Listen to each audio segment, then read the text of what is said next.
लड़की उर्दू मीडियम से आती है और वालिद हम्बल बैकग्राउंड ऑटो ड्राइविंग करते हैं और पूरे दुनिया को ये फैमिली मैसेज देती है कि कामयाबी किसी की जागीर नहीं है, शोहरत किसी की जागीर नहीं है, बुलंदी किसी की जागीर नहीं है। जो मेहनत करता है अल्लाह उसको बुलंदी पर ले जाता है। और ये लड़की ने मैसेज दिया है पूरे दुनिया को। यूपीएससी एग्जाम हिंदुस्तान का नहीं, दुनिया का one of the toughest exam माना जाता है। बहुत टफ एग्जाम होता है और उस एग्जाम को फेस करके आप अपने वालिदैन का नाम और अपने कौम का नाम आपने बखूब रोशन किया है माशाअल्लाह। क्या चैलेंजेस से आप गुजर रहे हैं ये माना नहीं रखता है। आप में विजन है या नहीं है, आप में उमंगे हैं या नहीं है, आप में इरादे हैं या नहीं है। और यही एक रीजन माशाअल्लाह इस गुड़िया को पूरे हिंदुस्तान ने सराहा है। अभी मुझे मुनव्वर सर कह रहे थे कि आप जब आईएएस बन गए हो ये आपकी अचीवमेंट है, ये आपकी सक्सेस नहीं है। आपकी सक्सेस कब होगी जब आप और अपने जैसे किसी को जो है वो तालीम हासिल करने के लिए हौसला दोगे, आपकी वजह से कोई और इंसान आगे बढ़ेगा, उसकी तरक्की होगी, वो आपकी सक्सेस होगी। तो मुझे लगता है अचीवमेंट्स को बहुत ज़्यादा सेलिब्रेट नहीं करना चाहिए क्योंकि वो आपकी ज़ाती होती है ना।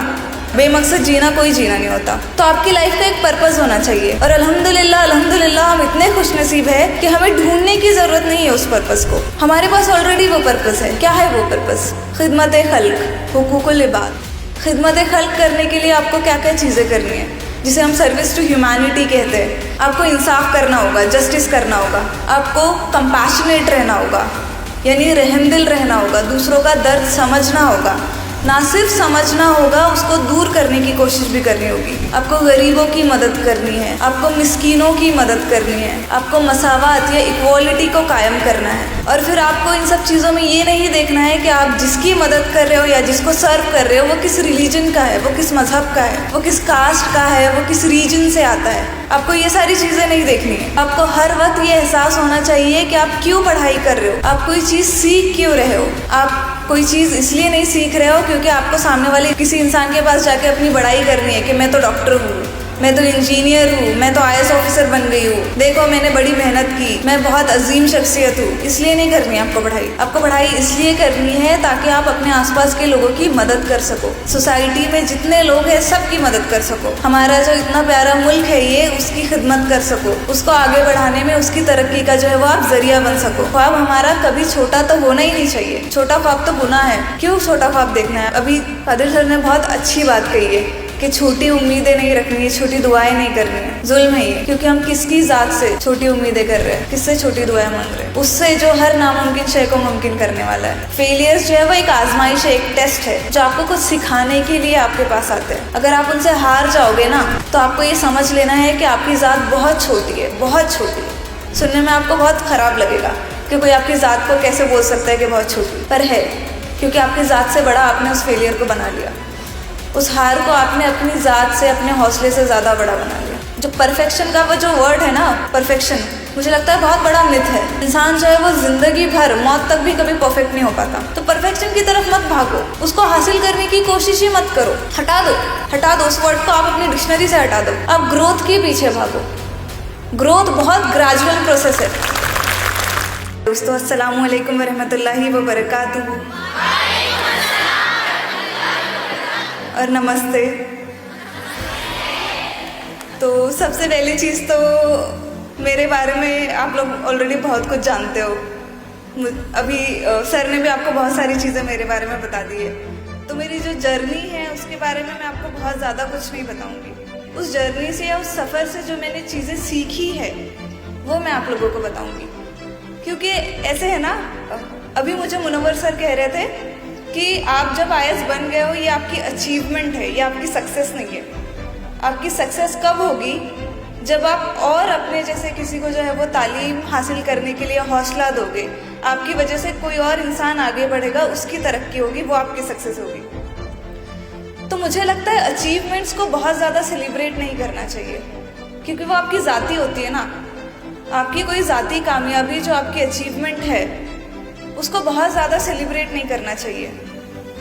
आपको हम्बल रहना है। वो कामयाबी आपको जो है वो अल्लाह ने दी है, वो आपकी कामयाबी अकेले की नहीं है। अब उस कामयाबी के साथ कुछ रिस्पॉन्सिबिलिटीज आती है, कुछ फ़राइज़ आते हैं आप पे। कोई भी कामयाबी आपको यूं ही नहीं दे दी जाती। कोई भी आजमाइश या कोई भी टेस्ट आपकी ज़िंदगी में यूं ही नहीं आता। वो आपके लिए कुछ रिस्पॉन्सिबिलिटीज़ लेके आता है, कुछ फ़राइज़ लेके आता है। तो इस वक्त मुझे भी एहसास है मेरी कुछ जिम्मेदारियों का, कुछ फ़राइज़ का। उनमें से एक छोटा सा फ़र्ज़ ये है कि मैं अपने लफ्ज़ों से या अपनी कहानी से किसी एक इंसान को तो हौसला दे सकूँ। कोई एक इंसान तो हौसला पाए, उम्मीद पाए, आगे बढ़ने की उम्मीद रखे और मेहनत करे। मैं आपसे वो चीज़ें शेयर करूँगी जो मैंने इस जर्नी से सीखी है, इस सफ़र से मैंने सीखी है। वो चीज़ें जो मुझे कामयाबी तक पहुँचाने में मददगार रही है। बहुत सिंपल सी चीज़ें हैं। अब जैसे पढ़ाई है, सबसे पहले तो आपको ये समझना है कि आपको पढ़ाई करनी क्यों है। हम कहते हैं कि आपकी ज़िंदगी जो है उसका हमेशा एक मकसद या एक पर्पज़ होना चाहिए। उसके बगैर आपकी ज़िंदगी का कोई मतलब नहीं होता। ऐसे जीना कोई जीना नहीं होता, बेमकसद जीना कोई जीना नहीं होता। तो आपकी लाइफ का एक पर्पज़ होना चाहिए। और अल्हम्दुलिल्लाह अल्हम्दुलिल्लाह हम इतने खुशनसीब है कि हमें ढूंढने की ज़रूरत नहीं है उस पर्पज़ को। हमारे पास ऑलरेडी वो पर्पज़ है। क्या है वो पर्पज़? खिदमत खल्क, हुकूकुल इबाद। खिदमत खल्क करने के लिए आपको क्या क्या चीज़ें करनी है, जिसे हम सर्विस टू ह्यूमैनिटी कहते हैं। हर रिलीजन यही सिखाता है। मैं कुछ गलत नहीं बोल रही हूँ ना? हर रिलीजन यही सिखाता है कि आपको इंसानों की खिदमत करनी है, मदद करनी है। Service to humanity, service to God, right? तो कैसे करोगे आप ये सब चीज़ें? आपको इंसाफ करना होगा, जस्टिस करना होगा, आपको कंपैशनेट रहना होगा, यानी रहमदिल रहना होगा, दूसरों का दर्द समझना होगा। ना सिर्फ समझना होगा, उसको दूर करने की कोशिश भी करनी होगी। आपको गरीबों की मदद करनी है, आपको मिस्कीनों की मदद करनी है, आपको मसावात या इक्वालिटी को कायम करना है। और फिर आपको इन सब चीज़ों में ये नहीं देखना है कि आप जिसकी मदद कर रहे हो या जिसको सर्व कर रहे हो वो किस रिलीजन का है, वो किस मज़हब का है, वो किस कास्ट का है, वो किस रीजन से आता है। आपको ये सारी चीज़ें नहीं देखनी है। अब ये सारी चीज़ें आप करोगे कैसे? इसके लिए आपको पढ़ाई करनी पड़ेगी। अब आप सब यहाँ बैठे हो, आप डॉक्टर बनना चाहते हो, इंजीनियर बनना चाहते हो, उसके लिए आपको पढ़ाई करनी है। जब आप पढ़ाई करके डॉक्टर बन जाओगे तो आप क्या करोगे? आप बीमारियों का इलाज करोगे। आपके पास कोई गरीब मरीज आएगा तो आप कोशिश करोगे कि आप उसका फ्री में इलाज कर दो या उससे फीस ही ना लो, करोगे ना? तो ये क्या हुई? ये खिदमत खल्क हुई। इसको पहुंचाने का जरिया क्या बना? आपकी तालीम। तो आपको ज़िंदगी भर, जब तक आप तालीम हासिल कर रहे हो, और तालीम आप मौत तक हासिल करोगे, सीखोगे आप मौत तक, हर दिन नई चीज़ सीखोगे। वही तो तालीम है ना, सीखना तालीम है। तो आपको हर वक्त ये एहसास होना चाहिए कि आप क्यों पढ़ाई कर रहे हो, आप कोई चीज़ सीख क्यों रहे हो। आप कोई चीज़ इसलिए नहीं सीख रहे हो क्योंकि आपको सामने वाले किसी इंसान के पास जाके अपनी बड़ाई करनी है कि मैं तो डॉक्टर हूँ, मैं तो इंजीनियर हूँ, मैं तो IAS ऑफिसर बन गई हूँ, देखो मैंने बड़ी मेहनत की, मैं बहुत अजीम शख्सियत हूँ। इसलिए नहीं करनी आपको पढ़ाई। आपको पढ़ाई इसलिए करनी है ताकि आप अपने आसपास के लोगों की मदद कर सको, सोसाइटी में जितने लोग हैं सबकी मदद कर सको। हमारा जो इतना प्यारा मुल्क है ये, उसकी खिदमत कर सको, उसको आगे बढ़ाने में उसकी तरक्की का जो है वो आप जरिया बन सको। तो ये आपको लाइफ का पर्पस हमेशा याद रखना है, खिदमत खल्क। और ये भी चीज़ याद रखनी है कि उसको पूरा करने का जरिया आपकी तालीम है। बहुत छोटी चीज़ नहीं है आपकी तालीम।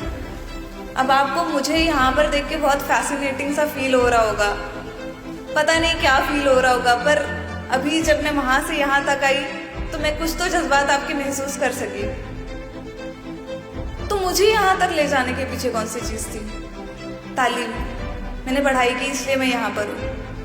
मैं बता रही हूँ आपको, मैं 25 साल की मेरी उम्र है, उसमें से मेरी जो 24 साल की ज़िंदगी है वो बहुत स्ट्रगल्स में गुजरी है, बहुत मुश्किल हालात से गुजरी है। पर फिर एक दिन आया रिजल्ट का, सिर्फ एक दिन, और एक दिन वो उन 24 सालों पे भारी पड़ गया। क्यों पड़ा? पढ़ाई, तालीम की, मुकम्मल की मैंने, अपनी मेहनत से की। तो आपको तालीम की अहमियत को समझना होगा। ये सिर्फ आप अपनी तरक्की के लिए नहीं कर रहे हो, ये सिर्फ आप इसलिए नहीं कर रहे हो कि फाइनेंशियली स्टेबल हो जाए आपका फ्यूचर, आपका करियर स्टैब्लिश हो जाए, फैमिली के अगर फाइनेंशियल हालत ख़राब है तो वो दुरुस्त हो जाए, सिर्फ इसलिए नहीं कर रहे हो। ये चीज़ आपको याद रखनी है हमेशा कि आप तालीम हासिल क्यों कर रहे हो। एक चीज़ ये हो गई। अब दूसरी चीज़ है मोटिवेशन। मोटिवेशन जिंदगी में बहुत इंपॉर्टेंट चीज़ है। मैं आपको जो है वो बहुत सारी चीज़ें अभी बोल रही हूँ, कहीं ना कहीं थोड़ा सा 1% नहीं तो 0.00001% तो आपको मोटिवेट करेगा, कुछ करेगा ना। पर वो किस तरह की मोटिवेशन है? वो एक्सटर्नल मोटिवेशन है, वो आपको बाहर से मिल रही है। मोटिवेशंस दो तरह की होंगी, एक एक्सटर्नल और एक इंटरनल। एक मोटिवेशन वो होगी जो आप किसी को देख के आपको मिलेगी, इंस्पिरेशन, जो किसी की बातों को सुन के आप महसूस करोगे, आप में हौसला आएगा, आपने किसी कामयाब इंसान को दे दिया, वो देख लिया, वो एक्सटर्नल मोटिवेशन है। किसी की आपने स्ट्रगल्स की कहानी सुन ली, फिर आपको एहसास हुआ कि वो कर सकता है तो मैं भी कर सकती हूँ, वो एक्सटर्नल मोटिवेशन हो गई। और एक्सटर्नल मोटिवेशन पता है कैसी होती है? रेत के पहाड़ की तरह। मैंने आपको आज कुछ वर्ड्स बोल दिए, आप मोटिवेट हो गए, फिर कल को कोई और शख्स आएगा, वो आपको मोटिवेट कर देगा, परसों कोई और शख्स आएगा, वो आपको मोटिवेट कर देगा। तो एक पहाड़ बन रहा है, वो जो आपको बाहर से हौसला मिल रहा है उससे एक पहाड़ बन रहा है, पर वो रेत का पहाड़ है। एक जरा सी आंधी आएगी और पूरा का पूरा पहाड़ ढह जाएगा।